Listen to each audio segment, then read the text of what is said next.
Hey guys, tonight we begin with humanity's oldest friend and worst decision, alcohol. From ancient temples to medieval taverns, we've been finding creative ways to ruin mornings since civilization began.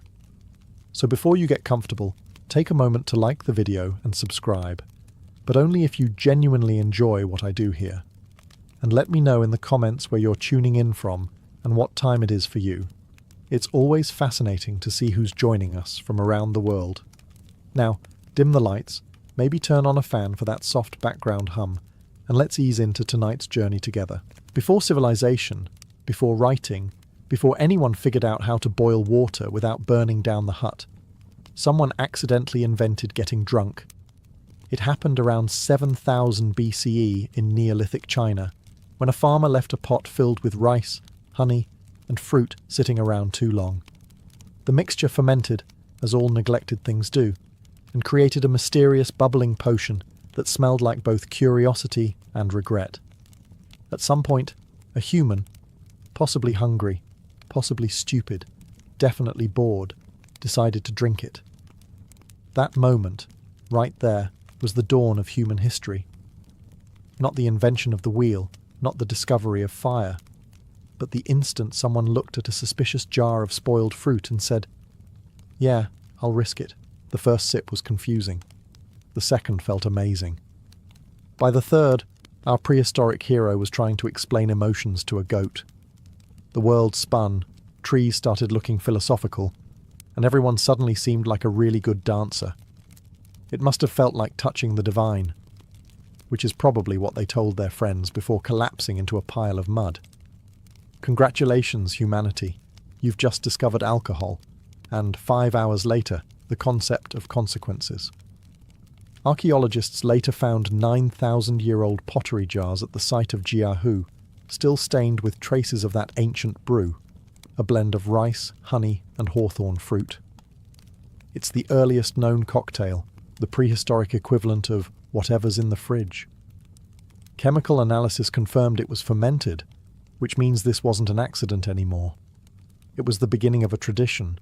Someone got drunk, survived it, and decided to do it again on purpose, and thus the world's first hangover arrived.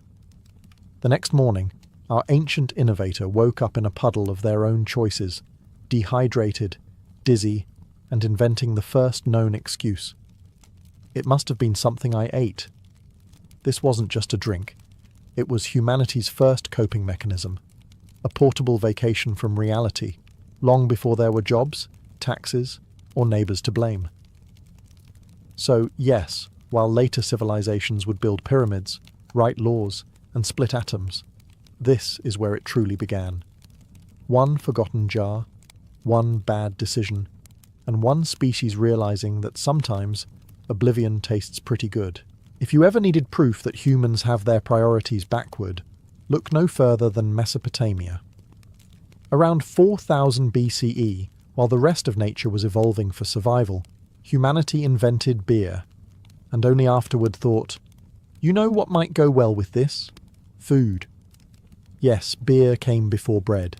People were brewing barley long before they figured out how to bake it. Archaeologists found ancient tablets showing Sumerians joyfully drinking from large communal pots through straws, because even then, nobody wanted to share germs. These weren't small cups either.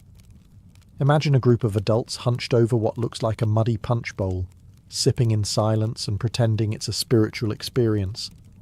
That was civilization's first happy hour. The Sumerians didn't just drink beer. They built an entire belief system around it. They had a goddess of brewing named Ninkasi, because of course they did. Her hymn, yes, there's a hymn, doubles as a recipe for beer. It's probably the oldest surviving homebrew guide on Earth. Modern civilization began not with philosophy, but with a tipsy choir praising a divine bartender. Beer wasn't a luxury, it was essential infrastructure. Water in ancient Mesopotamia wasn't exactly safe. It was more of a health gamble. But beer, brewed and fermented, was purified by boiling and alcohol content. In other words, drinking beer wasn't irresponsible. It was the healthiest choice available. Imagine explaining that to your doctor today. Daily rations included beer for everyone. Workers, priests, even children. And it wasn't the fizzy golden stuff we know now. It was thick, sweet, and full of floating barley bits. Archaeologists describe it as nutrient-rich. Modern translation, drinkable oatmeal with a buzz. And yet, somehow, this murky brew fueled the world's first cities. People farmed, built temples, and wrote cuneiform tablets, all while maintaining a steady state of mild intoxication. Which explains why half of early Sumerian laws sound like they were written at closing time. So yes, beer built civilization. Not logic, not language, not ambition. Just a group of dehydrated farmers, solving the world's problems one foamy bowl at a time. If Mesopotamia invented beer, Egypt turned it into a lifestyle. By 3000 BCE, the Nile Valley had mastered the art of getting tipsy before lunch. Beer wasn't a treat, it was daily nutrition. It appeared at breakfast, prayer, wages, and funerals. Technically, you could live your entire life fueled by bread, onions, and beer, which explains why most ancient Egyptians looked both busy and perpetually tired. For the common people, beer was cheap and thick, more of a liquid porridge than a drink.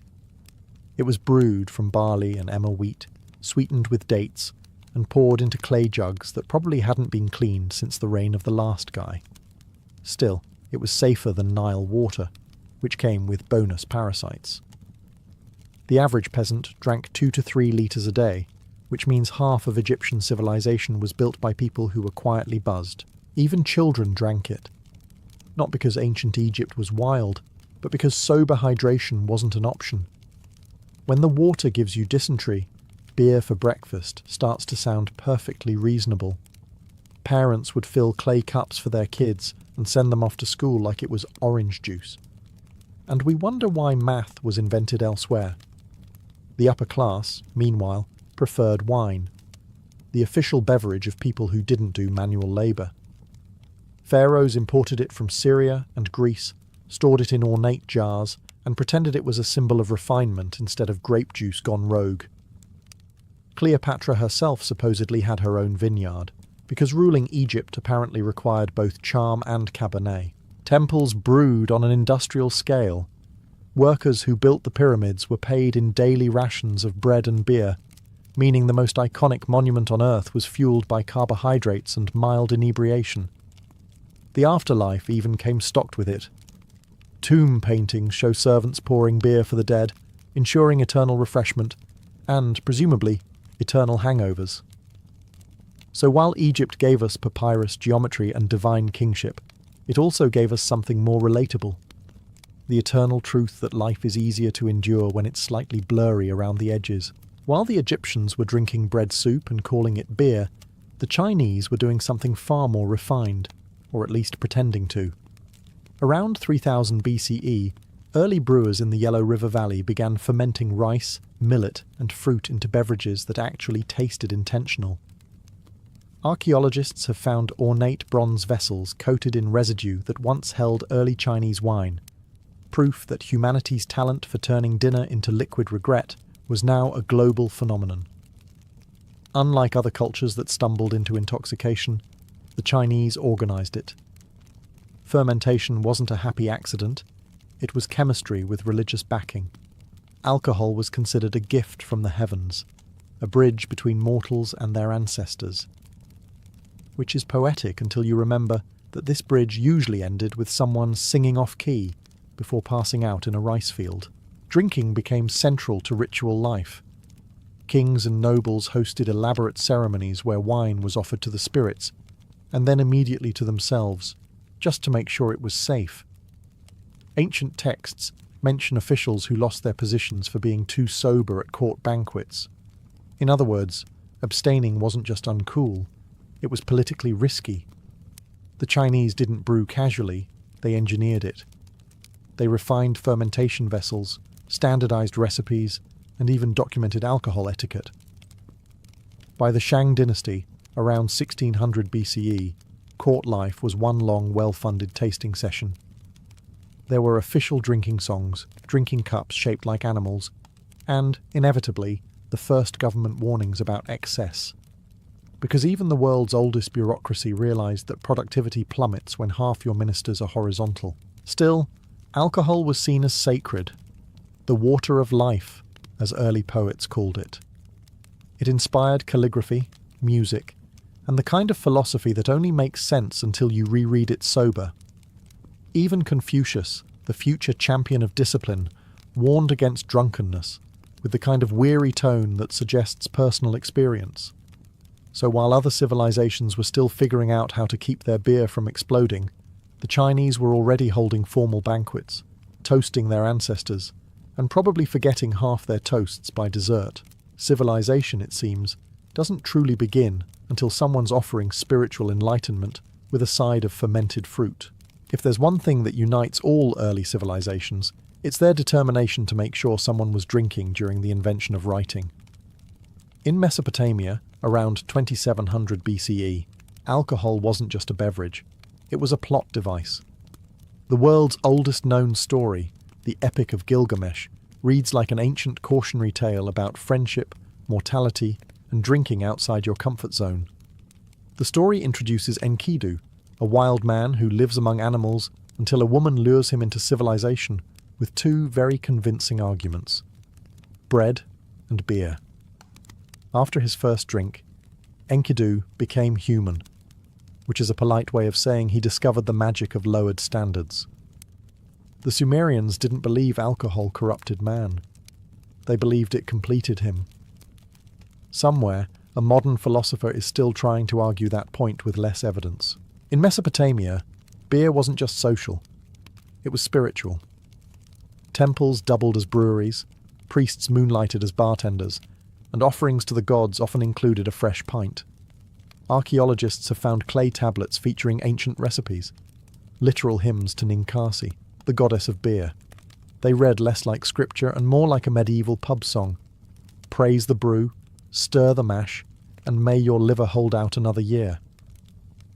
Beer was considered liquid bread, a phrase that made fasting sound virtuous and happy hour sound holy. It was also practical, a way to preserve grain without it rotting. Workers building temples and canals received daily beer rations as wages. Somewhere between the fifth and sixth sip, civilization started to make sense, writing contracts, dividing labour, and occasionally passing out beside the ziggurat. The result? History's first bureaucracy fueled by barley. Accountants recorded beer rations, priests blessed the barrels, and poets immortalised the feeling of a good buzz. Ancient tablets even include complaints from workers about receiving weak beer. That's right. The world's first customer service feedback was a 4,000-year-old Yelp review about watered-down ale. So while philosophers would later debate the meaning of life, Mesopotamia had already found it. At the bottom of a communal beer pot, humanity's first epic didn't just celebrate heroism. It celebrated the universal truth that no great story ever started with a salad. If Mesopotamia drank for civilization and Egypt drank for religion, the Greeks drank for conversation, and sometimes to forget the conversation they just had. By 600 BCE, Greece had elevated alcohol from mere refreshment to a full-blown social institution. The symposium, a word that literally means drinking together, which, to be fair, is still a cornerstone of Western philosophy. A symposium wasn't a tavern or a frat party, though the line was thin. It was a structured drinking event with rules, music, poetry, and at least one person pretending to be profound. The guests reclined on couches, servants poured wine, and everyone discussed ethics until ethics stopped mattering. They even appointed a symposiarch, the designated adult whose job was to water down the wine, because Greek wine was so strong it could make a Spartan hug someone. And yes, they always watered it down. Mixing wine with water was the mark of civilization. Drinking it straight was considered barbaric, something Thracians did before invading your city. The Greeks genuinely believed that moderation separated man from beast, which is ironic, considering the average symposium ended with someone crying, singing, or waking up next to a broken lyre. The gods, of course, had their own drinking scene. Dionysus, god of wine and chaos, was the divine patron of both theatre and hangovers.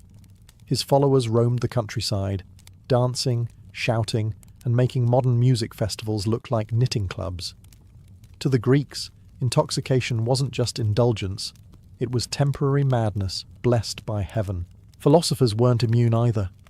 Plato, in his dialogue Symposium, used drinking as a metaphor for love and divine truth, because apparently nothing says eternal wisdom like slurred metaphysics.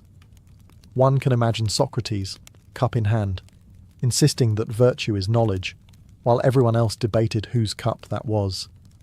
The Greeks did, however, give the world its first recorded hangover cure, eating cabbage before drinking. It didn't work, but it did confirm humanity's eternal optimism in the face of bad decisions. So yes, the Greeks mixed logic with wine, reason with chaos, and gave birth to Western philosophy between refills. Civilization had discovered something crucial. Deep thought is always easier when you can blame it on the alcohol. Every civilization has its party god, but the Greeks outdid everyone with Dionysus, the divine embodiment of wine, ecstasy, and poor impulse control. While other deities handed down moral codes or laws, Dionysus showed up barefoot with a bottle and said, "Let's feel something." His cult spread like spilled wine across the Mediterranean. Followers, mostly women called Maenads, abandoned their homes to join wild processions into the mountains. There, under the influence of fermented grape juice and divine enthusiasm, they sang, danced, and occasionally tore apart small animals, the ancient equivalent of festival chaos, but make it religious.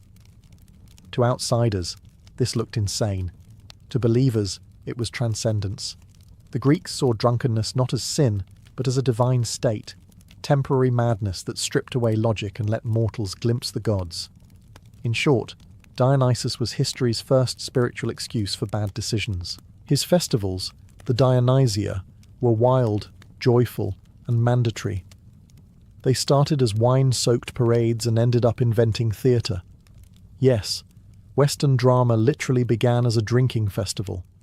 Tragedy and comedy were born in the same place. Someone once shouted, "Who drank all the amphorae?" Actors wore masks, choruses sang hymns, and playwrights competed for prizes, all while the audience maintained a polite level of intoxication that modern critics would call immersive participation. But Dionysus wasn't all party. His myths warned that rejecting joy was dangerous. King Pentheus tried to ban his cult, calling it indecent, which ended poorly when the Maenads, in a frenzy, mistook him for a lion and solved the problem violently. Moral of the story: never get between a Greek and their weekend plans. For the philosophers, Dionysus represented the chaos inside the human soul, the opposite of Apollo, god of order. Together, they symbolized the eternal tension between reason and instinct. Or, to put it less academically, the voice that says, "Be responsible," and the other that says, "One more won't hurt." In Dionysus, the Greeks found both creation and destruction, the bliss of losing control and the hangover that follows enlightenment. Civilization needed both gods, after all. Without Apollo, we'd have no structure. Without Dionysus, we'd have no stories worth telling. When it came to alcohol, the Romans didn't just drink, they industrialized it. If the Greeks drank for philosophy, the Romans drank for everything else: politics, religion, hygiene, and boredom.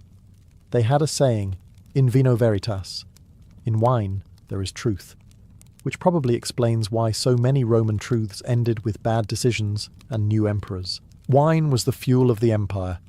It flowed through aqueducts of social life, from the slums to the Senate. Everyone drank it: soldiers, farmers, slaves, emperors, even the gods in myth. It was so essential that soldiers received daily wine rations instead of water, which raises a few questions about Roman military strategy. Marching hundreds of miles through Gaul while mildly buzzed? Bold move, Caesar. Roman vineyards stretched across Europe, North Africa, and the Middle East. They cultivated hundreds of varieties, none of which were aged, filtered, or remotely pleasant. Ancient wine was syrupy, acidic, and often mixed with honey, herbs, seawater, or anything that might distract from the taste. Think less fine vintage, more liquid dare. At feasts, guests reclined on couches, surrounded by silver cups and regret. Servants poured endlessly while musicians played, and philosophers shouted half-coherent Latin about virtue. Drinking wasn't about taste, it was about status. The richer the Roman, the more bizarre the ingredients. Caligula supposedly mixed pearls into his wine to prove his wealth, or perhaps to explain why everyone looked terrified at dinner. Of course, there were attempts at moderation. The Stoics warned against excess, claiming self-control was the path to wisdom. But the Stoics were also the same people who lived under Nero, so one can forgive them for occasionally breaking their own rules. Public drunkenness wasn't condemned, it was expected. Poets wrote verses about hangovers, and even the gods drank heavily. Bacchus, the Roman version of Dionysus, had his own festivals so chaotic that the Senate eventually banned them. Naturally, that made them twice as popular. Rome built roads, aqueducts, and empires. But its true legacy might be social drinking. When the empire finally fell, it wasn't just to barbarians or politics. It was, at least partly, to the eternal Roman habit of raising a glass and saying, "We'll deal with it tomorrow." While the Greeks philosophized over wine and the Romans drowned in it, the Persians turned drinking into literature. They treated wine the way most people treat religion, with devotion, ritual, and the occasional public scandal. In ancient Achaemenid Persia, kings hosted banquets that could feed a small city. Herodotus claimed guests were expected to get drunk and then make important decisions, because, according to Persian logic, a plan tested while sober and intoxicated had double the integrity. A system that probably worked until someone suggested invading Greece after dessert. But the real poetry of wine came centuries later, under the Islamic Golden Age, when alcohol became a theological controversy with a side of irony. The Quran banned it, yet Persian poets couldn't stop writing about it. They called it the forbidden nectar, the ruby of the soul, liquid wisdom. Basically, the world's first creative loophole.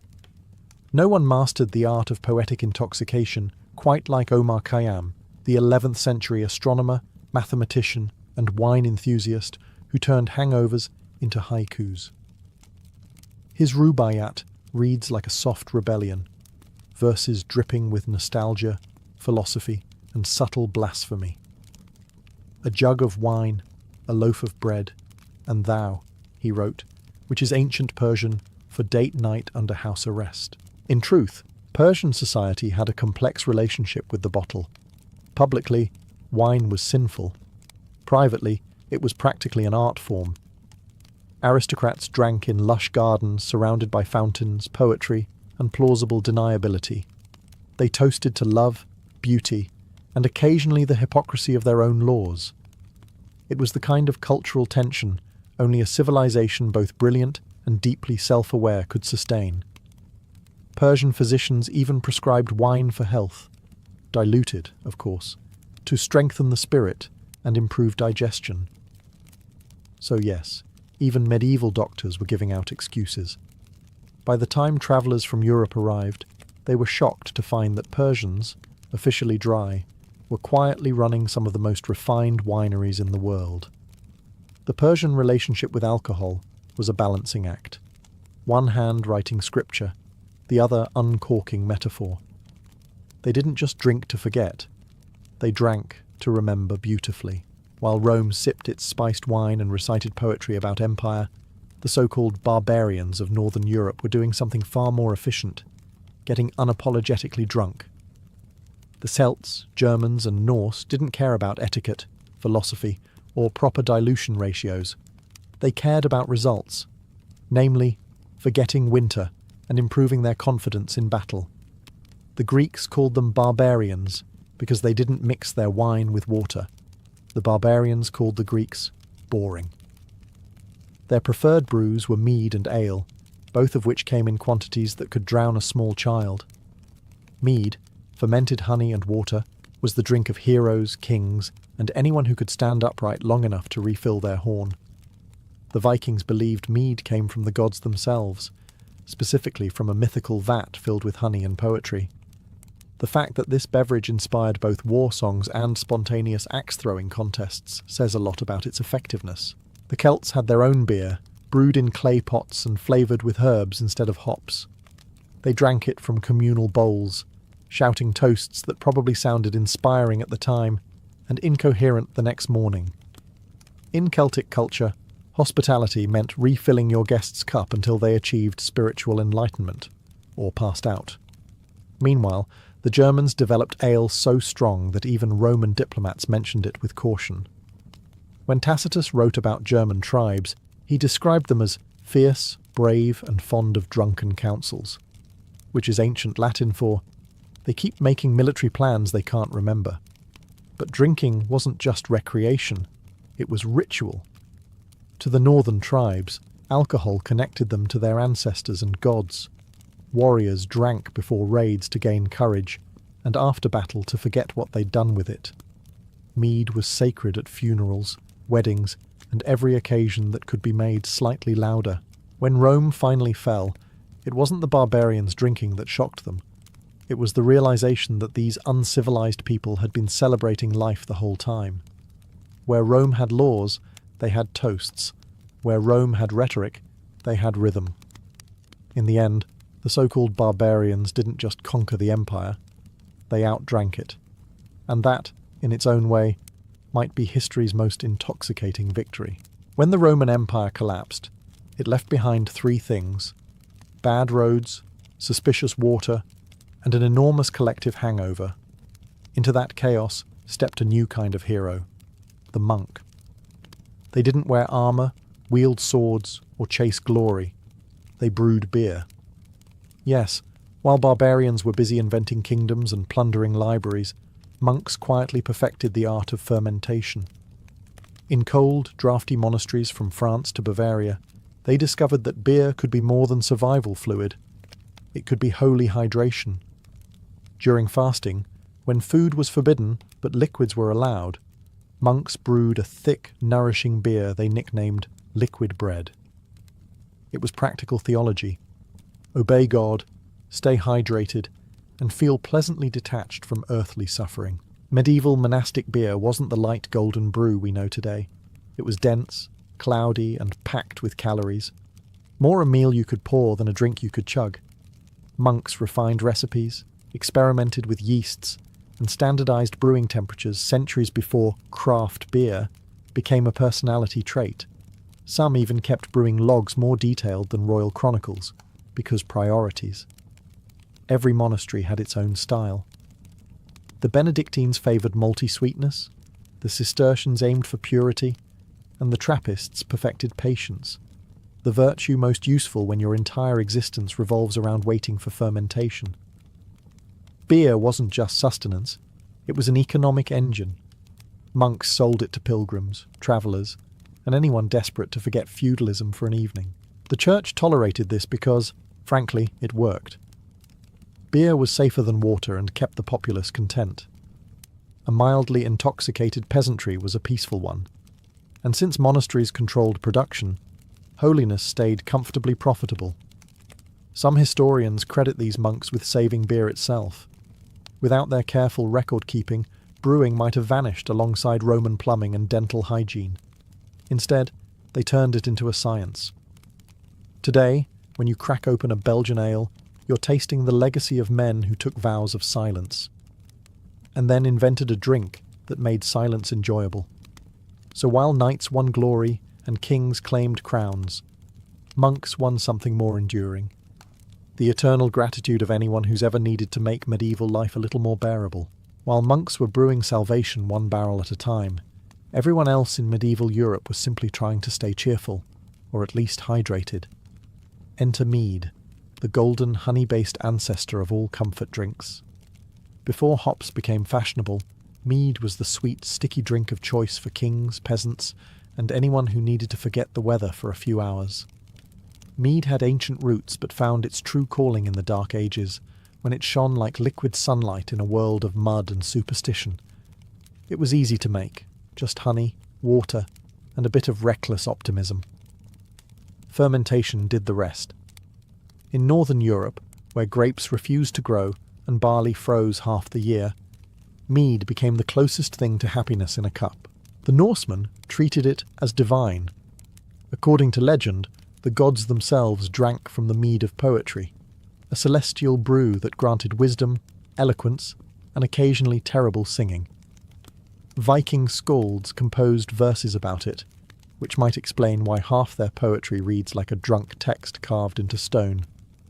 A proper Viking feast wasn't measured by food, but by how many horns of mead you could survive before declaring eternal brotherhood with the furniture. Further south, mead became the wedding drink of choice. Newlyweds were given enough honey wine to last a moon's cycle, hence the term honeymoon, a romantic tradition that originally involved two people and one very long hangover. Peasants, meanwhile, made simpler versions with whatever honey they could find, sometimes spiced with herbs, sometimes with bugs. It wasn't glamorous, but it worked. After a day of field labour, a warm mug of mead could turn even feudalism into mild comedy. Monks brewed it too, because monks brewed everything. They used mead in medicine, in cooking, and, presumably, in diplomacy. It was sweet, shelf-stable, and easier to bless than wine. By the 13th century, mead began losing ground to beer and wine, but it never quite disappeared. It lingered, the quiet golden ghost of Europe's drinking past, a drink born of bees and boredom, reminding everyone that sometimes history doesn't advance. It just refills the cup. As medieval Europe perfected the art of drinking responsibly, never, the Islamic world was moving in the opposite direction, at least on paper. When Islam spread across the Middle East in the 7th century, it brought a clear message. Alcohol was haram, forbidden. In theory, that should have ended centuries of intoxication. In practice, it turned drinking into one of history's longest-running winks. Before Islam, the Arabian Peninsula already knew its liquors. The Bedouins brewed date wine, Persians loved their poetry and pomegranate cocktails, and everyone agreed that hangovers were universal. Then came the Prophet Muhammad, who outlawed alcohol not out of spite, but survival. Drunken camel races were ending poorly, and someone had to be the adult in the room. The early caliphs enforced sobriety with admirable effort, but the empire grew faster than its rules. From Spain to Persia, local customs proved resilient. Court poets kept writing suspiciously passionate odes to wine, which, they insisted, was a metaphor for divine love. Of course, that divine love also made you hiccup, sing, and confess things to total strangers. Nowhere was the contradiction more delicious than in Baghdad. By the 9th century, it was the centre of art, science, and polite disobedience. The Abbasid caliphs officially banned wine, but kept private gardens where fountains didn't always flow with water. The poet Abu Nuwas, Baghdad's most charming menace, filled entire volumes with verses about drinking under moonlight, lines so beautiful that religious scholars spent centuries arguing whether he was being spiritual or sarcastic. Meanwhile, physicians prescribed wine for digestive harmony, Sufis used intoxication as a metaphor for mystical union, and merchants quietly traded grapes behind mosques. The official stance was sobriety, the unofficial one was curiosity. By the 12th century, Islamic chemists had even refined distillation, producing early forms of spirits, though they mostly called it medicine to avoid awkward questions. Ironically, the word alcohol itself comes from Arabic, alcool, meaning the essence. The language that banned it also gave it a name. So yes, the Islamic world went dry, officially. Unofficially, it just learned to pour its rebellion into verse. By the 13th century, Europe had finally sobered up just enough to invent the tavern, a public house where everyone could drink together, argue about taxes, and forget they were peasants for a few glorious hours. It was democracy before democracy, only louder and slightly stickier. Taverns became the social engine of medieval life. Lords had castles, priests had cathedrals, but ordinary people had the pub. You didn't need wealth or pedigree to enter, just a thirst and enough coins to make it past the door.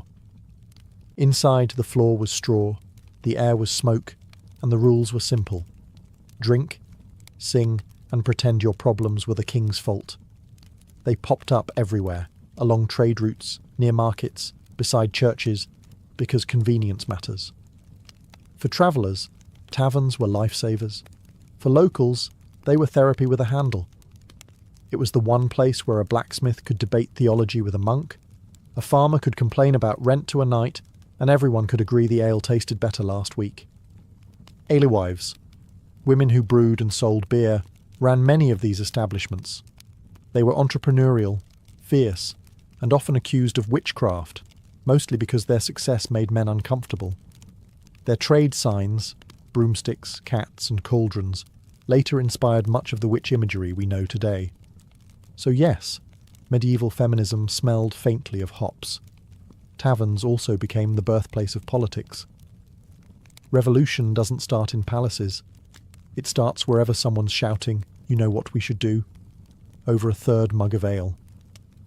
From the peasant uprisings of England to the conspiracies that shaped Renaissance Italy, history's boldest ideas often began in places with questionable sanitation. Authorities hated taverns for exactly that reason. Kings feared sedition, priests feared sin, and innkeepers feared running out of beer. Still, taverns survived every crackdown, because shutting down drinking in the Middle Ages was like banning rain. It just moved locations. By the end of the 15th century, taverns weren't just hangouts. They were culture. They gave Europe its gossip, its folk songs, its revolutions, and perhaps most importantly, its first public bathrooms, of sorts. Civilization had finally created a place where everyone could gather, disagree, and stumble home together. By the late Middle Ages, Europe had spent the better part of a millennium drinking its way through disease, famine, and theology. When the Renaissance arrived, everyone simply traded mead for wine and called it progress. The new age of reason was, ironically, soaked in alcohol. Scholars debated astronomy, anatomy, and metaphysics, usually over a jug of something fermented. Da Vinci drank in moderation, Michelangelo preferred wine to water, and Erasmus joked that no one could think clearly on an empty stomach or a dry throat. Civilization was sobering up intellectually, not physically. The printing press spread knowledge, but taverns spread opinions faster. Coffee houses hadn't arrived yet, so beer remained Europe's unofficial Wi-Fi. It connected merchants, artists, sailors, and anyone who could still afford a cup. New beverages were appearing too. Distilled spirits from alchemists' labs, sweet wines from the Mediterranean, and early tonics that claimed to cure everything except hangovers. The age of exploration also became the age of exporting alcoholism. European ships carried wine, rum, and brandy to every corner of the known world, ensuring that no civilization would ever again suffer the tragedy of sobriety. Colonial merchants made fortunes on sugar and spirits, and sailors drank enough rum to keep scurvy away, or at least not care about it. At home, drinking became social performance. Royal banquets featured fountains that flowed with wine, because nothing says divine right like sticky floors.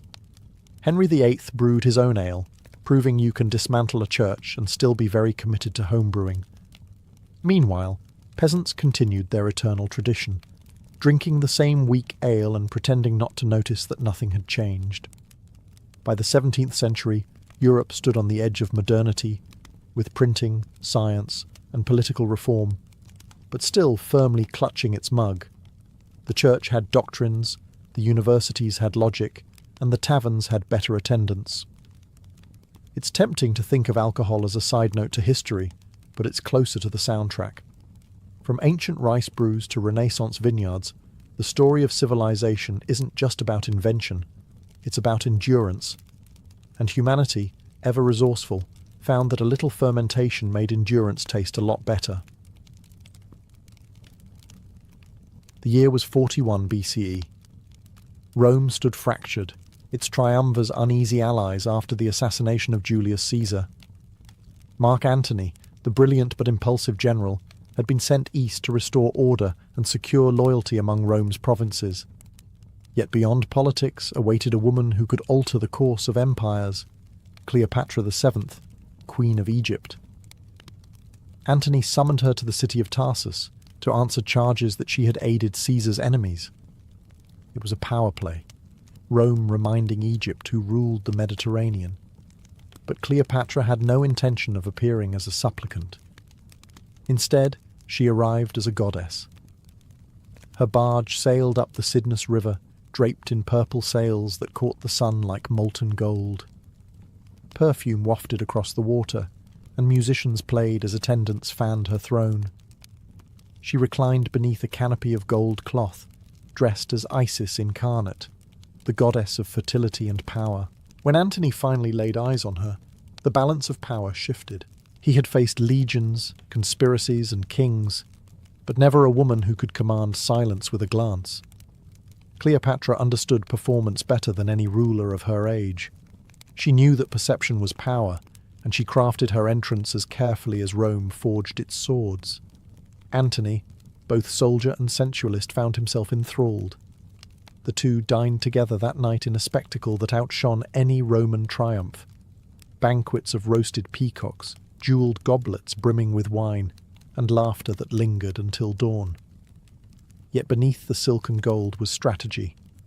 Cleopatra's throne was precarious. Egypt depended on Rome's favour for survival. Aligning with Antony could secure her kingdom's future, and her son Caesarion's claim as the heir of Julius Caesar. Antony, meanwhile, saw in her not only a lover, but an ally of immense wealth and mystique. Egypt's riches could fuel his ambitions against his rival, Octavian, back in Rome. That night, two worlds collided. The disciplined steel of Roman authority and the perfumed splendour of Egyptian divinity. Their meeting was more than passion. It was politics wrapped in seduction, empire disguised as romance. And from that first encounter, neither would ever rule or love the same way again. In the weeks that followed, Mark Antony remained in Cleopatra's orbit, first as a guest, then as something far more intimate. Their alliance grew not merely from desire, but from shared ambition. Antony saw in Cleopatra the embodiment of everything Rome had lost: grandeur without restraint, wealth without guilt, beauty entwined with power. Cleopatra, in turn, saw in him the instrument of her political survival, a man who could restore Egypt's influence in the Mediterranean and secure her son's future. Antony was captivated by the queen's intellect as much as her allure.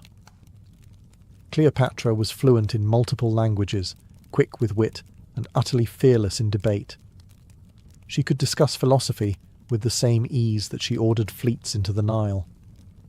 Unlike Roman women, who were bound by decorum, Cleopatra ruled with unashamed sovereignty.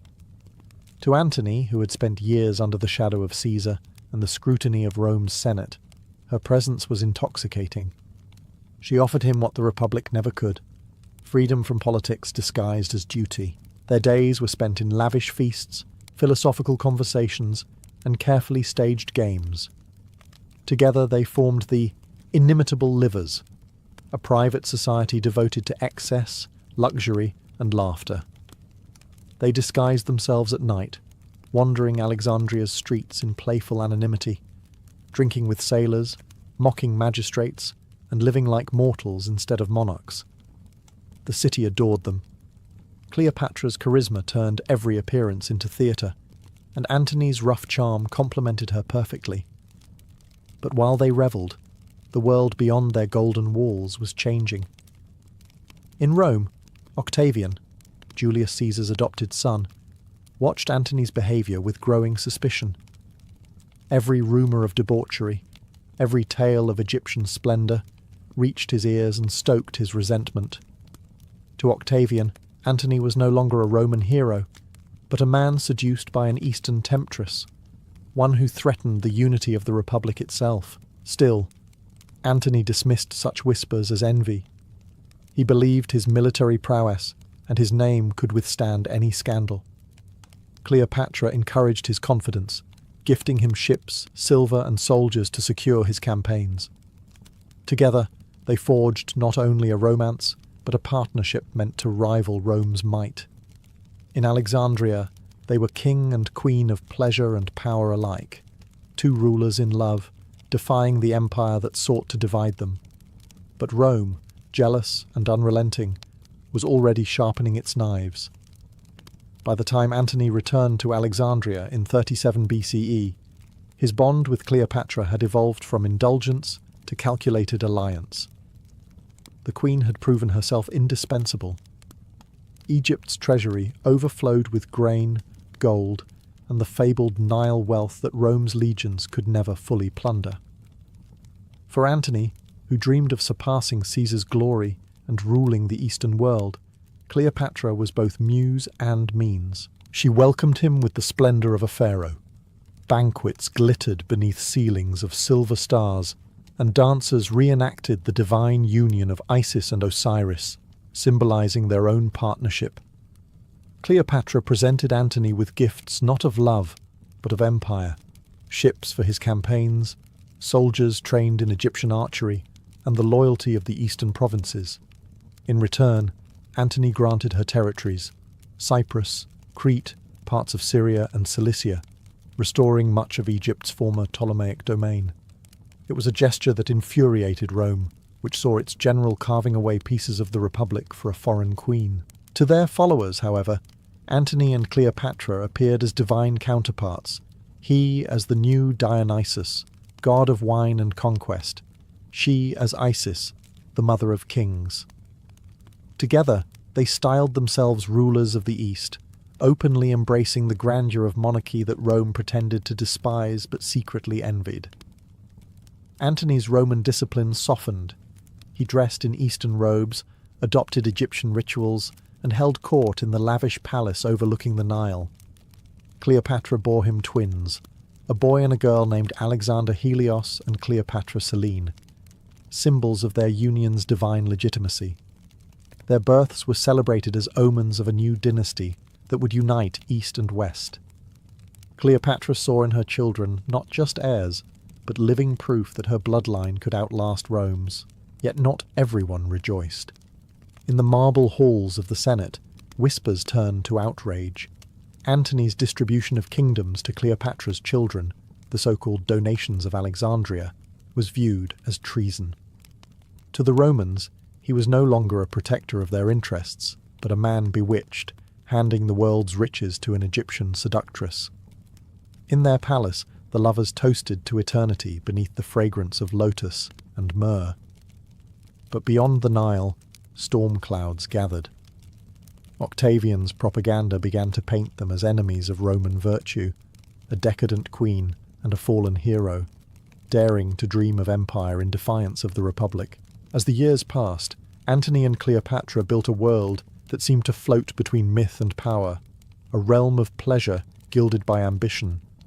Alexandria became the beating heart of their empire, where politics was conducted in marble halls perfumed with incense, and feasts became councils of strategy.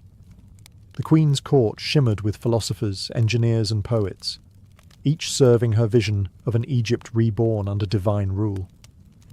Antony, the hardened general who once commanded Rome's armies, found himself transformed. No longer bound by the Senate's scorn, he revelled in the Egyptian ideal of kingship, a god among men. He trained his legions by day and feasted by night, hosting spectacles that blurred the line between politics and performance. Cleopatra joined him in armour on parade, presenting herself as Isis beside her consort Dionysus. Together, they appeared before the crowds on golden thrones, uniting Roman strength and Egyptian divinity in a single image of unchallengeable majesty. Yet behind the music and the opulence, their empire teetered on peril. Antony's campaigns against Parthia, the eastern rival of Rome, ended in humiliation. The desert devoured his army, his legions starving and frostbitten, retreating through mountains littered with corpses. It was a disaster Rome would not forgive. Cleopatra, ever pragmatic, met him upon his return not with reproach, but with comfort. She financed the rebuilding of his forces, replenished his coffers, and restored his pride. Their alliance, once romantic, was now bound by necessity and survival. Still, their enemies were multiplying. Octavian, watching from Rome, seized upon Antony's failures and wove them into scandal. He claimed Antony had abandoned his Roman wife, Octavia, Octavian's own sister, for the Egyptian queen. Rumours spread that Antony planned to move the capital from Rome to Alexandria and declare Cleopatra's son Caesarion the rightful heir of Julius Caesar. In Alexandria, the lovers dismissed such talk with laughter, yet the laughter grew strained. The world beyond their palace was no longer dazzled by their legend. To many Romans, Cleopatra was no longer a queen, but a threat, a foreign sorceress who had ensnared their general and corrupted him with Eastern decadence. Still, for a brief, luminous moment, they ruled as gods in a mortal world, while Rome, restless and vengeful, prepared to strike. By 33 BCE, the illusion of peace between Antony and Octavian had shattered completely. Their alliance, once bound by the memory of Julius Caesar, crumbled under jealousy, ambition, and fear. Octavian, now the political master of Rome, moved swiftly to turn the Republic against Antony and Cleopatra. He weaponized rumour with precision, transforming their romance into scandal, their grandeur into treason. He circulated tales of Cleopatra's sorcery, claiming she had bewitched Antony with foreign magic and reduced him to her puppet. Statues of the once great general were mocked in the streets, dressed in silk and gold to resemble an Eastern despot. Pamphlets accused him of giving away Roman provinces to Cleopatra's children and plotting to crown himself and her as rulers of the world. Octavian presented himself as Rome's saviour, promising to free the Republic from the enslavement of a queen. The Senate, hungry for an enemy to unite them, followed his lead. Antony, for his part, refused to bow. He still commanded vast armies in the east and the loyalty of seasoned legions who had fought beside him for years. But the damage to his reputation was done. In speeches and letters, Octavian painted him as a traitor who had traded Roman virtue for Egyptian decadence. Even Antony's friends in the Senate began to withdraw, fearful of sharing his fate. Cleopatra understood propaganda as well as any Roman. She urged Antony to act decisively, to strike before Octavian could consolidate his power. But Antony hesitated, torn between two worlds. The disciplined general Rome had made him, and the god-king Egypt had turned him into. Their love, once their greatest strength, now divided him. Cleopatra's counsel was bold, but it came from the perspective of a monarch, not a statesman. She fought for dynasty, he fought for dignity. In 32 BCE, Octavian took the final step. He declared war, not on Antony directly, but on Cleopatra. It was a masterstroke. By making the Egyptian queen the enemy, he framed the conflict as one of civilization versus corruption. Rome would march not against one of its own, but against a foreign queen who had dared to seduce a Roman hero, and thus love itself became the battlefield. The lovers would stand together, knowing that to fight for one another now meant to fight against the greatest empire the world had ever known. As war loomed, Antony and Cleopatra gathered their forces in Greece. The year was 31 BCE, and the air was thick with tension and prophecy.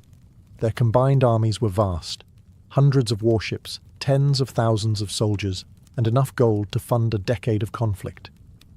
Yet beneath the glitter of banners and bronze, unease lingered. The soldiers were loyal, but the cause was muddled. Were they fighting for Antony's honour, or for Cleopatra's crown?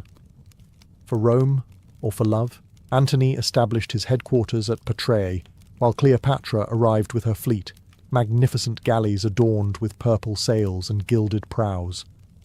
Her presence divided his officers. To some she was a symbol of divine fortune, to others a distraction that eroded Roman discipline. Commanders whispered that Antony had surrendered strategy to passion. Yet Cleopatra brought more than beauty.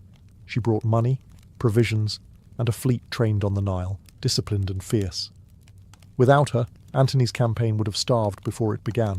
Their enemies, led by Octavian and his brilliant Admiral Agrippa, advanced methodically. Agrippa seized key ports along the western coast, cutting Antony's supply lines and isolating his fleet. Antony's officers urged him to fight on land, where his legions held the advantage. But Cleopatra, wary of another desert disaster, insisted on a naval battle. She believed her fleet's size and the favourable winds of the Ionian Sea would turn the tide. Antony, ever torn between love and logic, agreed. The lovers spent their final days before battle together in a tense stillness, half strategy, half farewell. Cleopatra tried to mask her fear behind regal poise, while Antony, weary and uncertain, sought omens that refused to favour him. The priest's readings were grim, the stars indifferent. When dawn broke over the Gulf of Actium, the sea shimmered like a mirror of fate. Antony's ships, massive but unwieldy, faced Octavian's smaller, more agile fleet. Cleopatra's flagship gleamed at the centre, a beacon of gold amid the mist. On shore, thousands of soldiers watched, waiting for victory, or for the end of everything they served. It was not merely a battle between two armies. It was the reckoning of two worlds, Roman order against Egyptian splendour, discipline against desire. And before the sun would set, love itself would be tested by fire and iron. On the 2nd of September, 31 BCE, the dawn over the Gulf of Actium glowed red, an omen the Egyptians read with dread. Cleopatra's fleet glittered with golden prows and purple sails, while Antony's warships formed a massive semicircle across the calm sea.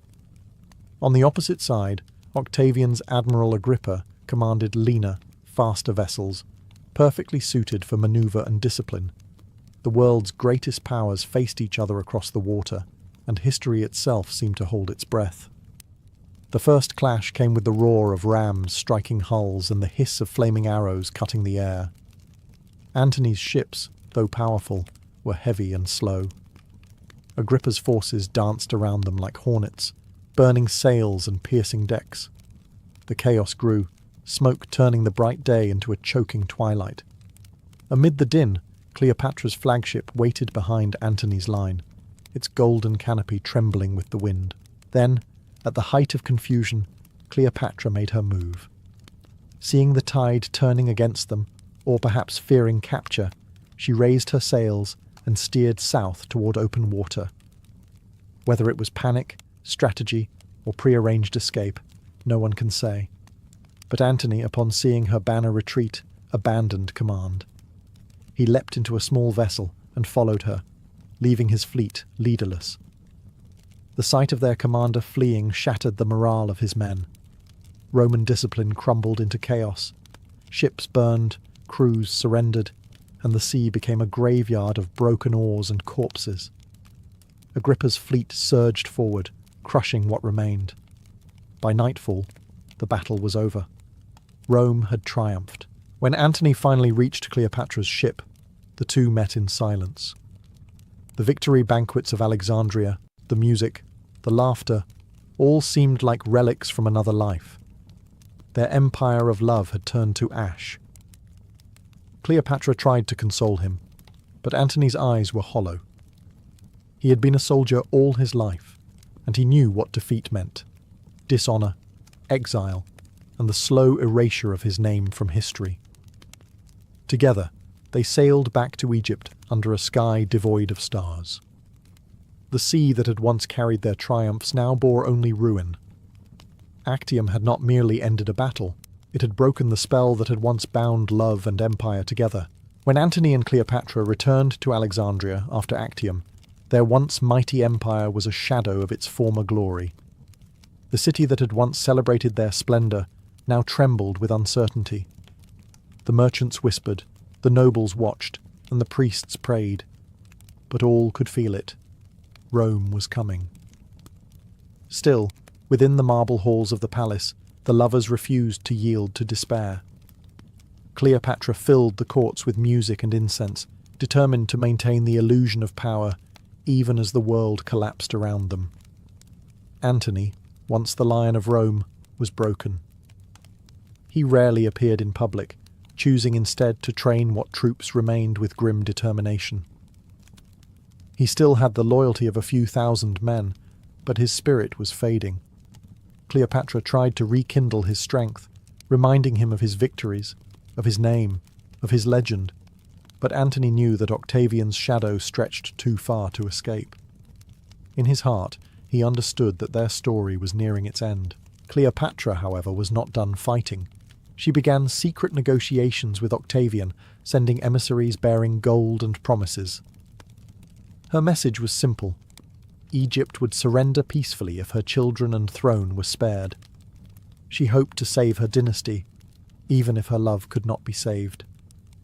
Octavian, cold and deliberate, listened. He admired her intellect, but distrusted her motives.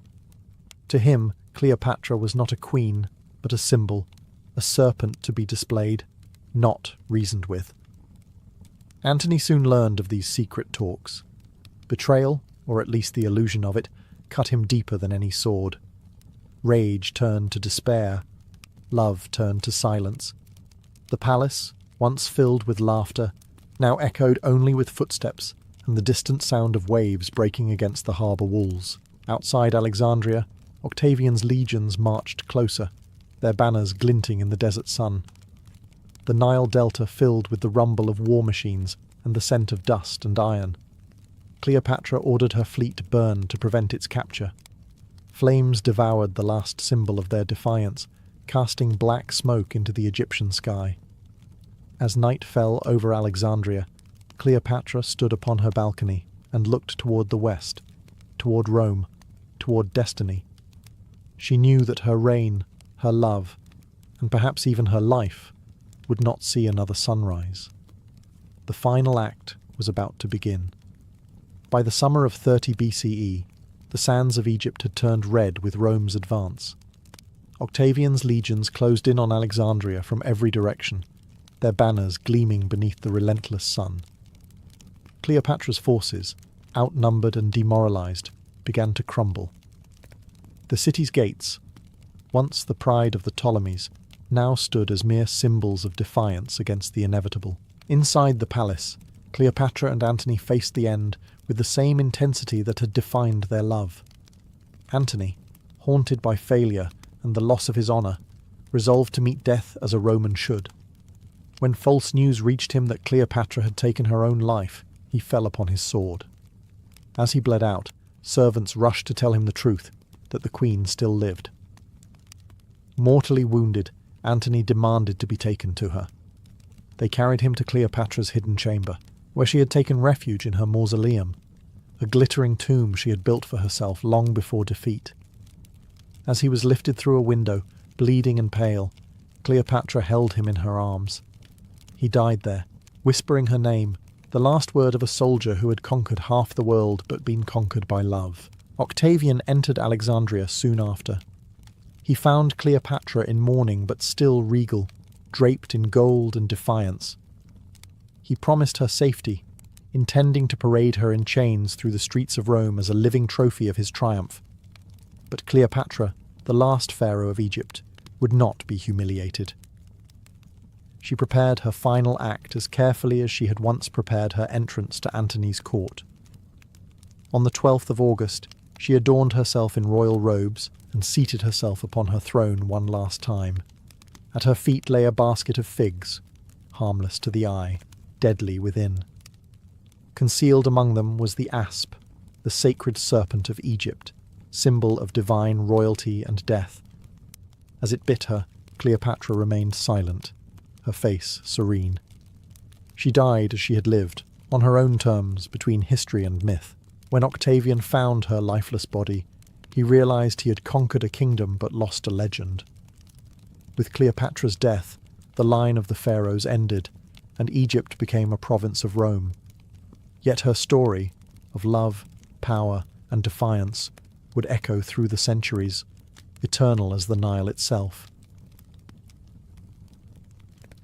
For a man who sought to conquer the world, Alexander the Great was undone not by swords, but by hearts.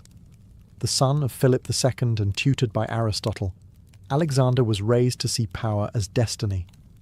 Yet beneath the armour of the conqueror beat a heart far more unpredictable than any army he commanded. For all his victories on the battlefield, his greatest rebellions were often against tradition itself, and nowhere was that clearer than in his marriages. In 327 BCE, after years of relentless campaigning across Asia, Alexander met a woman who would defy every expectation of what a Macedonian queen should be. Her name was Roxana, a Bactrian princess, the daughter of Oxyates. The story goes that Alexander saw her for the first time at a feast in the mountain fortress of Sogdian Rock, shortly after his forces had captured it. She danced before him with a dagger in her hand, her movements fierce yet graceful, her eyes unflinching. To his generals, she was a captive. To Alexander, she was fire. What followed shocked his court. Instead of sending her to Macedonia as a trophy, or offering her as a political pawn, Alexander married her. No council, no negotiation, no alliance building, only love. His men grumbled that he had lost his mind, that the greatest conqueror alive had been conquered by a foreign girl. But Alexander didn't care. For perhaps the first time in his life, he acted purely from desire. The ceremony was held according to Persian custom, an act that outraged his Macedonian officers, who viewed it as yet another sign of Alexander's growing Eastern decadence. Yet to him, it was more than romance. It was symbolism. By marrying Roxana, he sought to unite East and West, to embody his dream of a single empire where cultures could blend rather than clash. Roxana, intelligent and proud, quickly adapted to her role. She was not the docile queen many expected. She was possessive, cunning, and deeply protective of her husband's legacy. Their union was both tender and dangerous, passion entwined with power, and though she bore him no heir during his lifetime, her hold on his heart was absolute. But Alexander's story and scandal was only beginning. Love may have chosen Roxana, but politics would soon demand far more. Roxana might have won Alexander's heart, but she quickly discovered she was not his only love. In his world, affection was not bound by gender or convention. For years, one name had followed Alexander across battlefields and into legend: Hephaestion. His companion since youth, his confidant in war, Hephaestion was more than a friend. To many, he was Alexander's other half, the man who understood him in ways no queen ever could. Roxana soon grew to despise him. She could not rival Hephaestion's history with the king. No feast, no embrace could erase the years they had spent together riding into battle and sharing command tents. When foreign emissaries addressed Hephaestion as Alexander's equal, Roxana's fury boiled. To her it wasn't politics, it was betrayal. Alexander, however, refused to choose. He loved them both in his own way, seeing no contradiction. Macedonian officers whispered that their king was losing his sense of decorum, indulging in Persian luxuries and scandalous attachments. Some even mocked him behind closed doors, calling Hephaestion the second Alexander. But none dared confront him openly. Alexander's temper was as legendary as his affection. When Roxana's jealousy became too fierce to hide, Alexander distanced himself from her. Yet she remained his wife, fiercely devoted, her influence growing quietly behind the palace walls. She understood one truth about Alexander that even Hephaestion sometimes ignored: his need to control his destiny even in matters of the heart. Then, in 324 BCE, tragedy struck. Hephaestion fell ill in Ecbatana and died suddenly. Alexander was inconsolable. He tore his clothes, refused food, and ordered temples built in Hephaestion's honour. He even declared him a demigod, an act unheard of for a mortal. The court stood in stunned silence, realizing that no one, not even Roxana, had ever commanded such devotion from him. For Roxana, Hephaestion's death brought a twisted relief, but it also left her husband hollow. She had won the war of jealousy, but at the cost of his soul. In the days that followed, Alexander wandered the palace like a ghost. The man who had conquered the world now faced a kingdom he could not subdue: grief. And soon, that grief would drive him into new alliances and new scandals. After Hephaestion's death, Alexander's grief burned into restless ambition. He needed distraction, something grand enough to drown sorrow. That something came in the form of empire. By 324 BCE, he ruled from Greece to the Indus River, yet he knew conquest alone could not bind his world together. He sought to fuse the bloodlines of Macedonia and Persia, creating a new ruling class loyal to him alone. And as with all of Alexander's visions, it began with a marriage. At Susa, the Persian ceremonial capital, he staged a spectacle the world had never seen. 90 of his leading officers were to wed noble Persian women in a mass ceremony designed to symbolize unity between East and West. At the center of it all, Alexander himself took 2 brides, Statera, the daughter of the defeated King Darius III, and Parysatis, daughter of the Persian king Artaxerxes. It was pure politics disguised as romance. The marriages cemented his claim to the Achaemenid royal line, legitimizing his rule in Persian eyes. But back in the Macedonian ranks, disgust simmered. Soldiers who had followed him through deserts and battles now watched their king dressed in Persian robes, kneeling before a foreign princess. To them, it was betrayal. A man once hailed as the defender of Greece now looked like the heir of Persia. Roxana, still queen in name, was not invited to the ceremony. Her jealousy was volcanic. She had risked everything to be Alexander's chosen, and now she was overshadowed by royal brides with higher birth and political significance. But she knew her husband well. Power moved him more than passion ever could. She remained in the shadows, calculating, silent, waiting for her moment. For Alexander, however, the union was more than symbolic. He believed himself the divine bridge between civilizations, a living embodiment of the gods. The marriages were to seal his vision of one world, one empire, one destiny. Yet even as he stood among garlands and incense, clasping the hands of Darius's daughter, murmurs of discontent echoed through his court. Macedonian officers muttered that their king was lost, no longer one of them, but a Persian in spirit. Alexander didn't care. He had wedded not just women, but entire nations. But love, power, and legacy rarely share the same bed. The weddings at Susa were meant to unify Alexander's empire, but they fractured his army instead. To the Macedonians who had marched with him from Pella, their king's new Persian identity was a bitter insult. He now wore flowing robes, demanded prostration before his throne, and spoke of himself not merely as a king, but as a living god. What had begun as admiration for their leader was slowly turning into quiet resentment. At the victory feasts, Persian nobles sat beside Macedonian officers as equals, an unthinkable sight to men who had spent years shedding blood to defeat them. Alexander's vision of cultural fusion sounded noble in theory, but in practice, it felt like betrayal. The soldiers began to whisper that their king had gone mad, that he cared more for the Persians he conquered than for the men who followed him. The real scandal came when Alexander publicly kissed one of his Persian companions, Bagoas, during a festival in front of his entire court. The gesture stunned the Macedonians. To them, such open affection between men, especially from their king, was a humiliation. Bagoas had once been a favourite of Darius III, and now he had become Alexander's. The symbolism was too much to bear.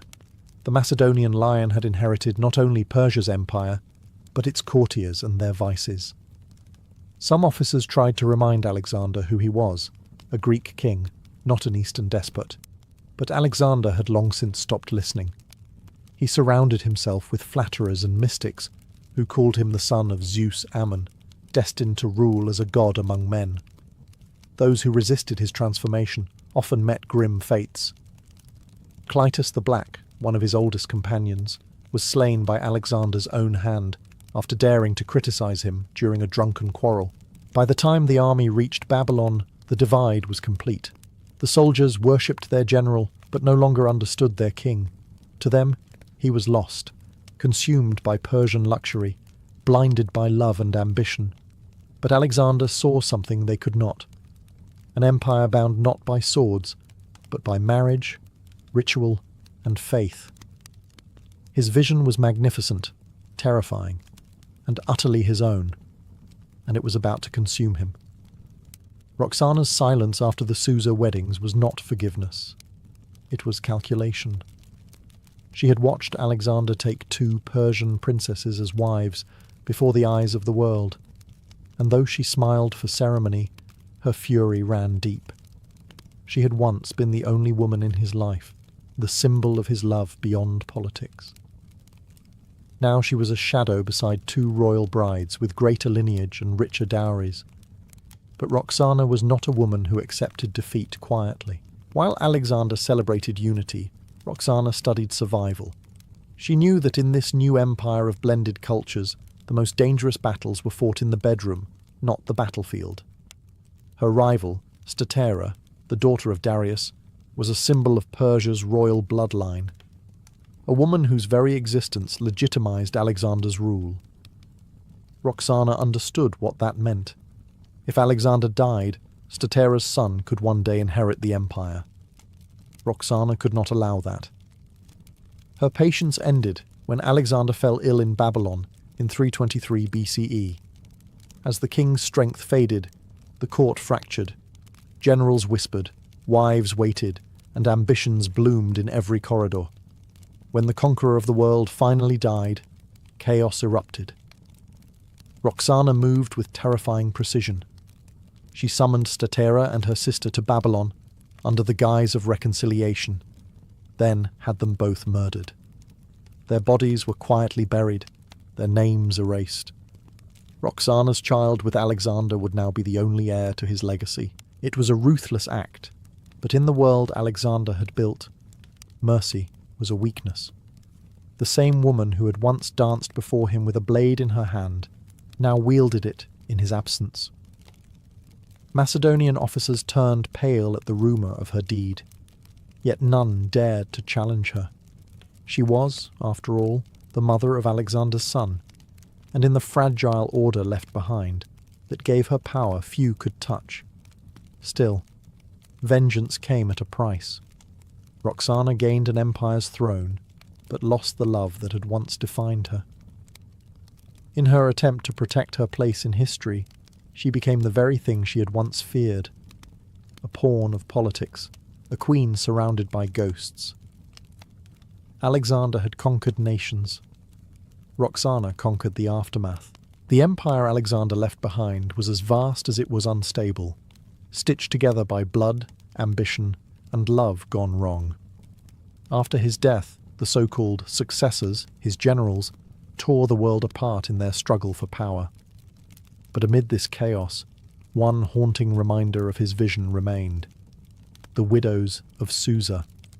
The grand marriages that had once symbolized unity were now cursed relics. Most of the Macedonian officers abandoned their Persian wives the moment Alexander's body grew cold. They saw the unions for what they had always been: political theatre. The grand dream of fusion between East and West dissolved into resentment and betrayal. For every Persian woman left behind, there was a Macedonian general eager to forget the experiment. Statera, Alexander's Persian bride, was already dead, slain by Roxana's jealousy. But whispers of her ghost spread among the Persian court. Some said her spirit wandered the palace corridors of Babylon, mourning the husband who had wed her for an empire rather than for love. Her death became legend. The first blood spilled in the disintegration of Alexander's dream. Roxana, now mother of the king's only legitimate heir, Alexander IV, found herself surrounded by vultures. Generals who had once bowed to her husband now looked at her child as a pawn, a symbol to legitimize their own power grabs. She remained guarded, sharp, and ruthlessly aware that the world her husband built was turning against itself. In the east, Persian nobles lamented the loss of the Achaemenid line.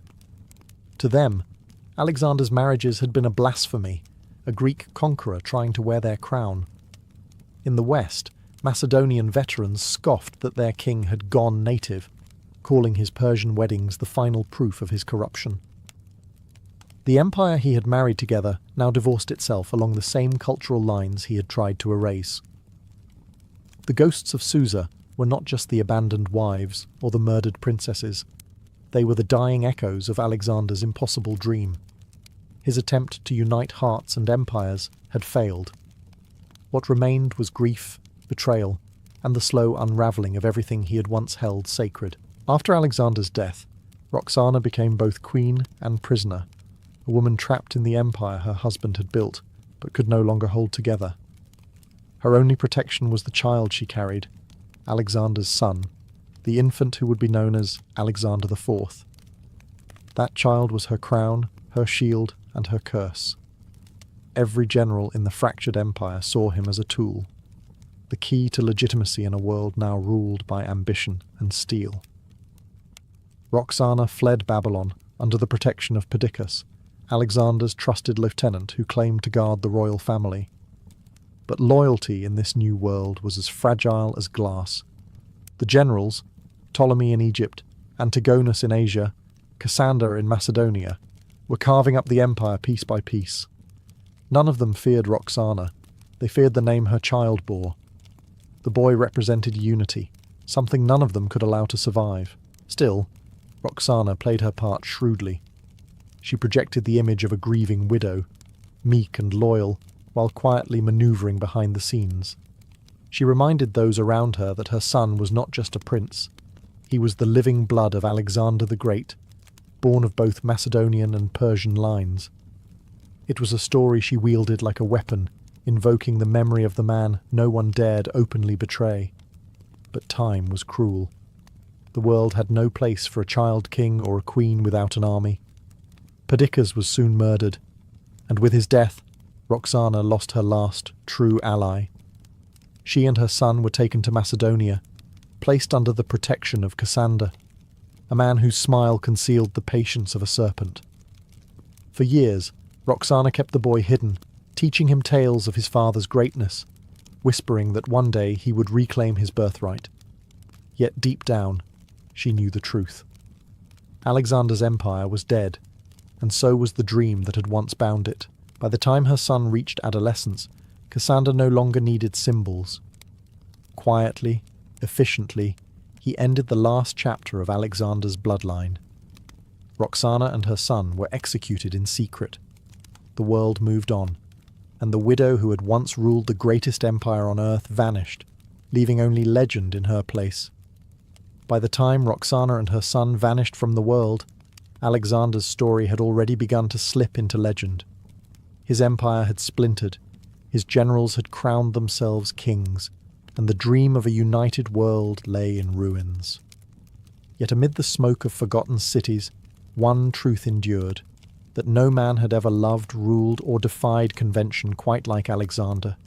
His passions were as vast as his conquests, and his marriages revealed the soul of a man torn between love and legacy.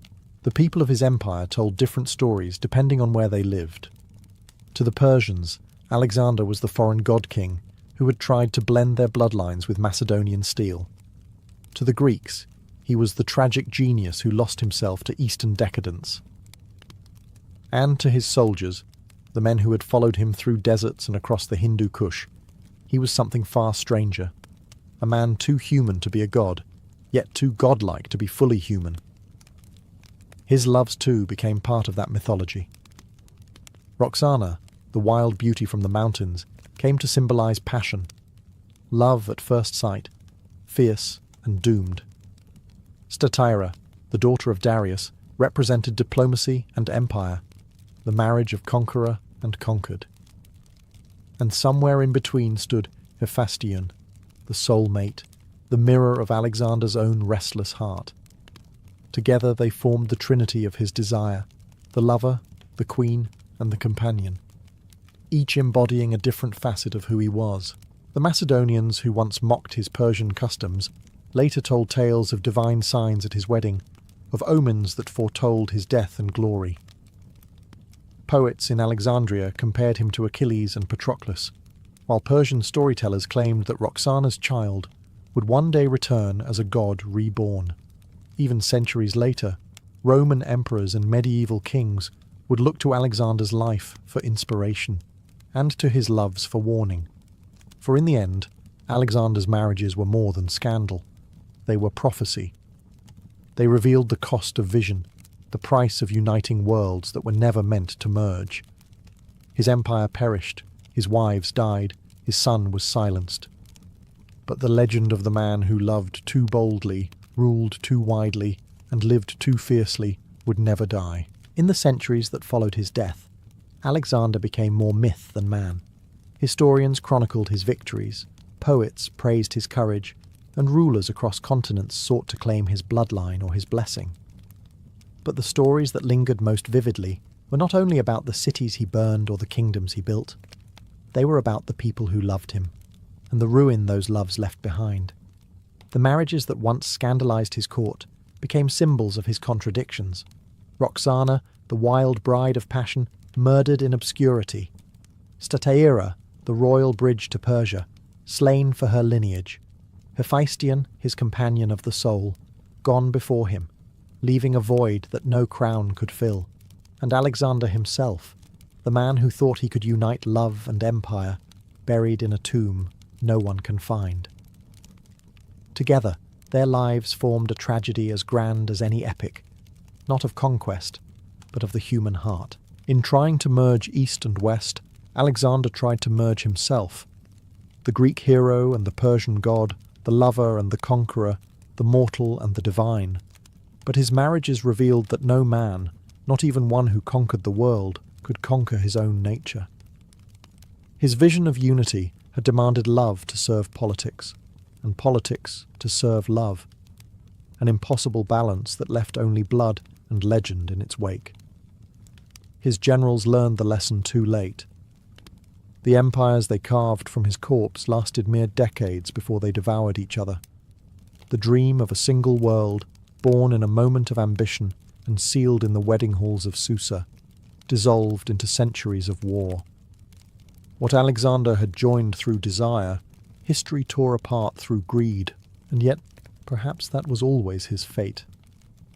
Men like Alexander were not meant to build peace. They were meant to burn so brightly that their ashes light the ages. His loves were the mirrors of his empire, vast, beautiful, and doomed to collapse under their own weight.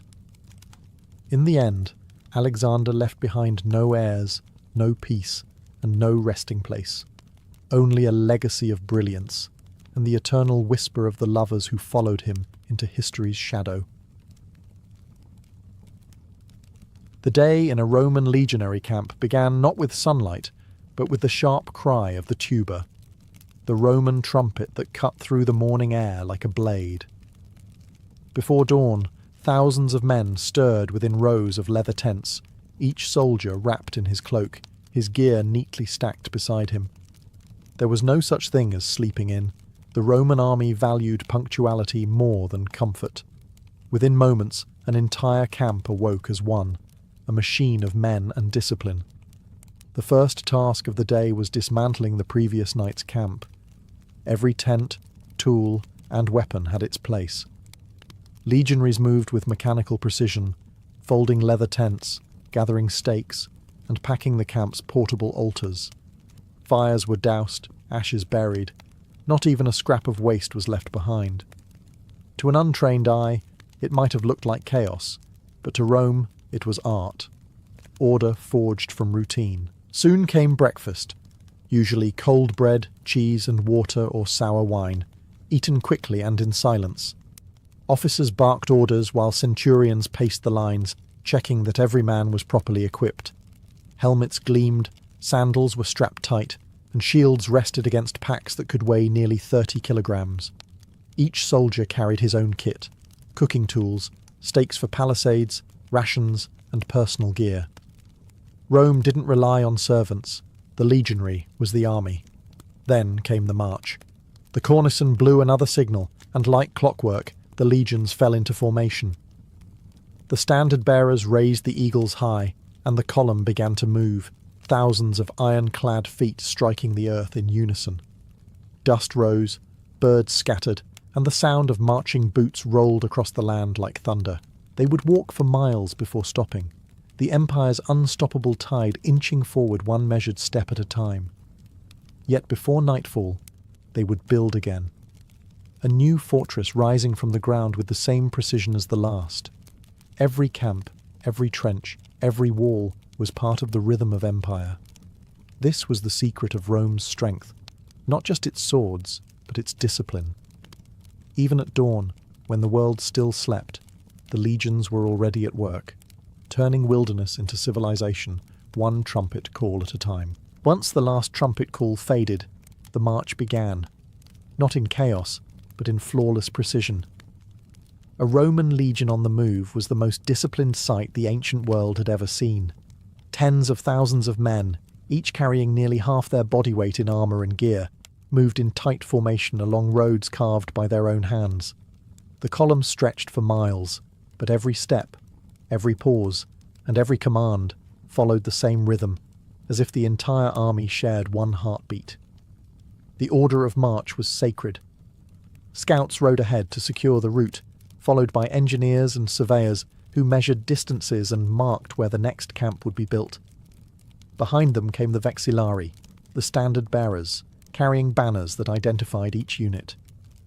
Then came the legionaries, shoulder to shoulder, their shields strapped to their backs and their armour clinking in unison. The sound was hypnotic. Iron, dust, and determination. Each man carried his world with him. His sarcina, the marching pack that contained tools, rations, spare sandals, stakes for palisades, a cooking pot, and a few personal tokens. The soldiers called themselves Muli Mariani, Marius's mules, after the general who had once reformed the legions to carry their own burdens. They grumbled, but they carried on. Complaining was allowed, stopping was not. Centurions marched at the edges of the column, their vine staffs ready to strike at anyone who broke formation. Discipline was absolute. If a soldier dropped out without permission, he risked lashes or worse. The Romans believed that fear and pride kept men in line, and both were present in abundance. The heat of the day brought exhaustion. Dust stuck to sweat, and armour bit into shoulders. Yet the legions marched relentlessly, often covering 20 miles before noon. To them, hardship was routine. Comfort was weakness. Even the generals, including Caesar himself, often walked beside their men, showing that Rome's greatness was built not by nobles, but by endurance. When the day's journey ended, no rest awaited them. The second trumpet would sound soon, the signal that marked the next stage of their endless ritual. For Roman soldiers, the march was never over. Each day ended where the next fortress began. As the day's march drew to a close, the legions halted at the signal of the trumpet. But their work was far from over. The moment a suitable spot was chosen, ideally a flat area near water and away from ambush points, the Roman army transformed from a marching column into an army of engineers. Every evening, they built an entire fortified camp from scratch. The Praefectus Castrorum, camp prefect, and his surveyors began the process. Using wooden staffs, measuring cords, and a device called the groma, they laid out the precise dimensions of the camp. Every camp followed the same pattern, regardless of terrain or distance marched that day. The Romans could take a patch of wilderness and turn it into a miniature city in less than a few hours. Legionaries dropped their heavy packs, picked up shovels, axes and pickaxes, and began to dig. Ditches were carved in perfect rectangles, usually 2 meters deep, surrounding the camp like a moat. The earth from the trenches was piled inward to form a rampart, the foundation of the vallum, or defensive wall. Wooden stakes were driven in to create a palisade, sharp as spears, ready to repel attackers. Every man had his duty. The engineers oversaw construction, the legionaries dug and hammered, and the centurions roamed the site like hawks, ensuring the walls were straight and the work relentless. Even exhausted from the day's march, no soldier dared slack off. Discipline was survival. A careless hand could doom thousands if an enemy struck by night. Inside the walls, order ruled. Streets were marked out in perfect right angles, with the main road, the Via Principalis, dividing the camp. The general's tent stood at the centre, surrounded by headquarters, armories and granaries. Each cohort had its designated space, every tent lined up as neatly as a row of tiles. When the final stake was hammered and the trench completed, the tuba sounded again. The men exhaled, not in rest, but in readiness. Fires were lit, guards posted, and sentries took their stations. From above, a Roman camp glowed like a pattern of stars, geometry forged in discipline and iron. Every night they built safety with their own hands. Every dawn they would tear it down again. As twilight settled, the newly built fortress pulsed with order and routine. Within the freshly dug walls of the camp, there was no confusion, only purpose. Every street, tent, and pathway had meaning, laid out with mathematical precision. The Romans did not merely camp, they constructed civilization wherever they stopped. At the very centre stood the praetorium, the commander's tent. It was larger than any other, marked by standards fluttering in the evening breeze.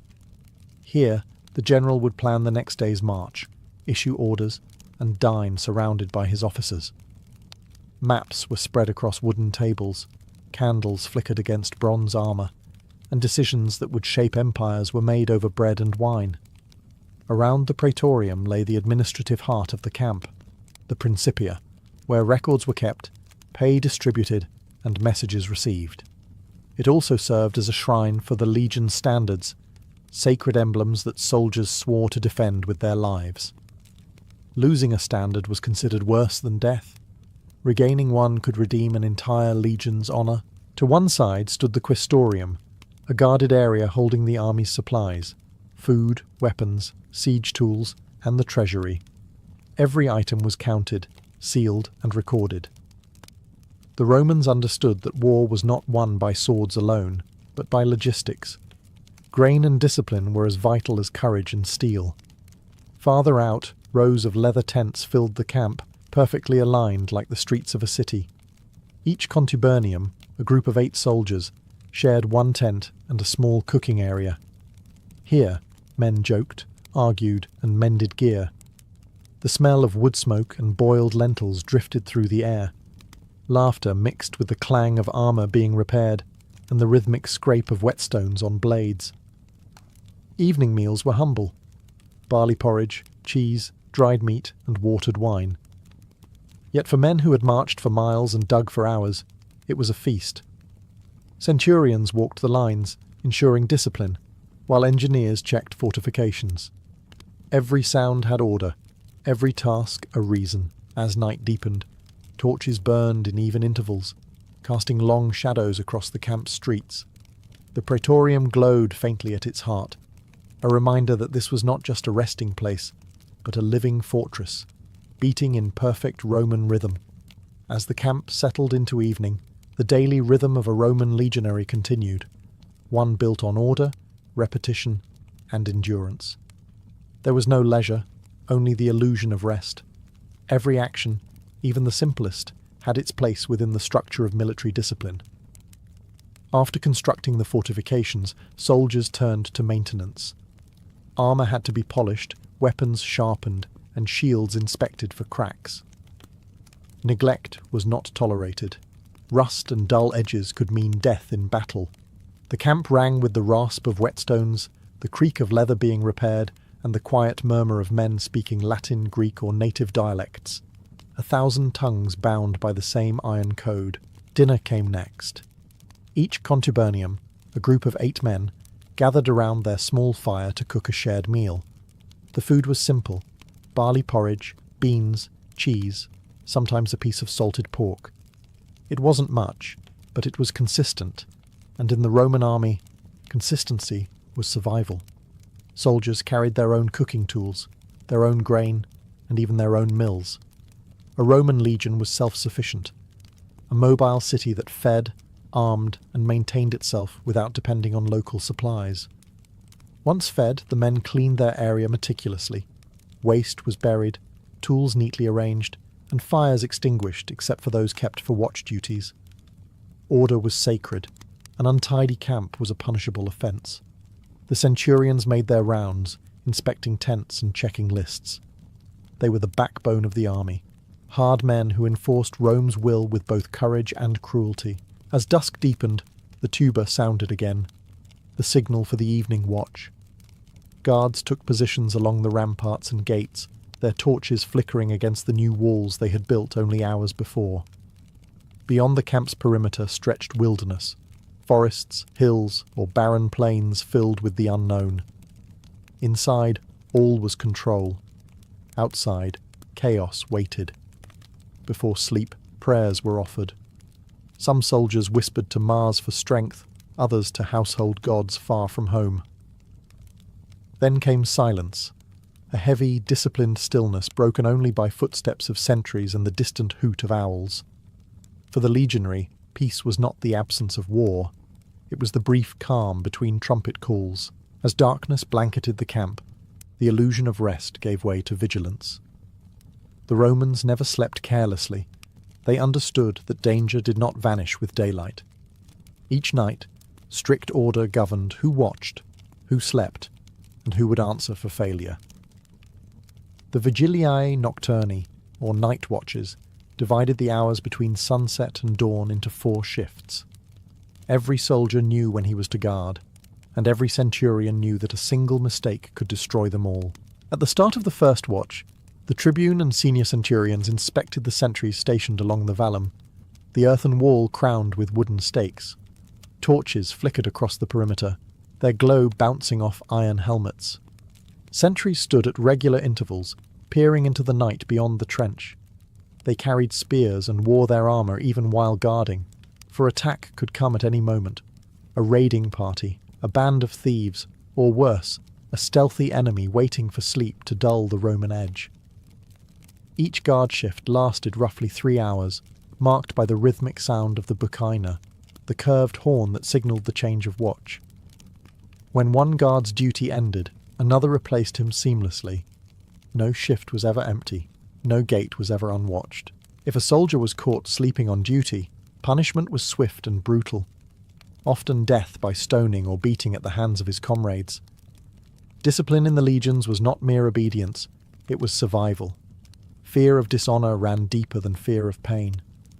To let down one's cohort was to invite the scorn of every man who trusted his life to your vigilance. Inside the camp, the rest of the soldiers lay in their tents, sleeping lightly beneath their cloaks, their shields stacked by the entrance, ready at a moment's notice. Even in slumber, a Roman legion was a weapon poised to strike. Occasionally, officers made silent rounds to ensure order was maintained. A single shout, "Signa ferte!" to arms, could rouse the entire camp in minutes.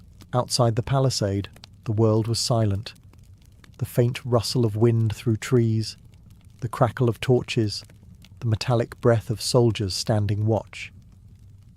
Within that disciplined darkness, Rome's true strength revealed itself. Not in conquest, but in control. Before dawn, the camp stirred once again to the sound of the tuba. To the legionary, morning meant movement, and movement meant dismantling everything he had built the night before. Rest was temporary. Permanence belonged only to Rome itself. Within minutes, thousands of men were awake, rolling up cloaks, stamping out dying embers, and collapsing tents with practiced efficiency. Every tent and stake had its exact place, and each man knew his part. 8 soldiers to a tent, each responsible for one section of the contubernium. Some folded the leather coverings, others packed the wooden poles or gathered the cooking tools. Nothing was left behind, not even the ashes from last night's fires. The Romans prided themselves on leaving no trace of their presence except the straight line of a road and the echo of discipline. As the sky lightened, the quaestors oversaw the packing of supplies, food rations, siege equipment, and the portable altars used for daily sacrifices. The camp prefect checked the walls one last time before giving the signal to strike them down. In less than an hour, the fortress that had guarded 10,000 men vanished, its walls reduced to piles of earth, its gates taken apart plank by plank. The legions formed up once more, armour gleaming with dew, shields strapped to their backs, tools hanging from belts. Every soldier's pack weighed nearly 30 kilograms, a burden carried without complaint. The centurions inspected their ranks, ensuring not a single helmet strap or sandal was out of order. Perfection wasn't vanity, it was survival. Before marching, the augur performed a short ritual, reading the omens, the flight of birds, the shape of the smoke from the morning fires. The soldiers watched in silence. To defy an omen was to risk disaster. To follow it was to honour the gods of war. Only when the priest nodded did the trumpet sound again, and then, With the rising sun glinting off bronze and iron, the column began to move. Dust rose from the earth as the legions left behind another invisible city, a fortress that had existed for one night only. For the Roman soldier, the pattern